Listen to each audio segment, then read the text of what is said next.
The festival has such a reputation among musicians the world over as the greatest musical event of the year. How did this come about, that musicians just love to play here? I think first of all, it's a small venue. It's only one show at a time, basically. Well, we have a little bit overlapping with the Platinum show, but basically it's one show at a time. Contrary to many other festivals, we have multiple stages, which I would never do because I feel it's frustrating. You want to see something, and then somebody comes to you and says, "Oh, you missed this great thing, in the other stage." So one thing at a time, and also a very loose atmosphere. If an artist wants to go on and play more than the hour which is on the contract, fine. We have no curfew. We can carry on until 2 or 3 in the morning, no problem. The quality of the sound in the hall, the quality of the recording, of the television recording, etc. All those things, and mainly a little bit of the Swiss hospitality, the scenery that we have around here. All this is making maybe the mood and the feelings a little bit different than some other places.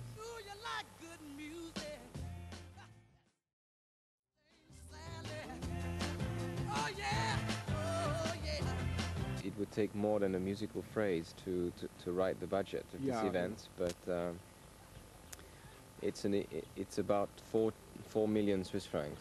The overall budget that includes absolutely everything from the fees to the artists to radio or television rights to transport, administration cost, hotels, rental of the premises, recording studios, I mean everything. How does one man alone maintain control over everything that goes on here? Well, it's not a one-man show. I have about 250 people working for the festival. I have some very close people. A couple are working, full-time. I have the full tourist office organization. Michel Furla, as the head of the tourist office, also the head of the administration of the entire festival. So I would say I can really care about the artistical side of the festival, and other people care about the press and about the Platinum and about the outside concert. So I have a lot of great people. What makes you decide to choose one sponsor over another sponsor?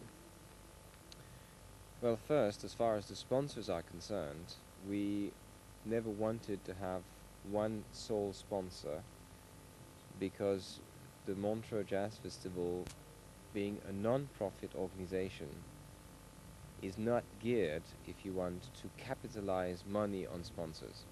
So we don't want to do such maybe as other festivals may have done, where the name of the sponsor is within the name of the event.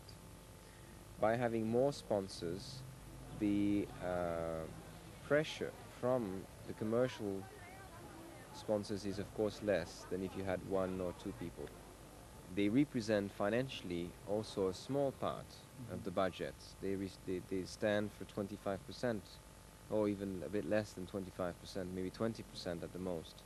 So they cannot play, of course, a major role. You decide who you want to invite to play at the concert. I try to find a formula in the evening where the various talents are melting together. I'm not afraid to have clashing different type of music. I think the audience, if the quality is good, is not afraid of that either. But I would say, I used to be a cook, and it's maybe the way I do the cooking, which is adding spices at the last minute. I try to do the same thing with the festival. It's no recipe, no secret. It comes very much from what I feel inside myself.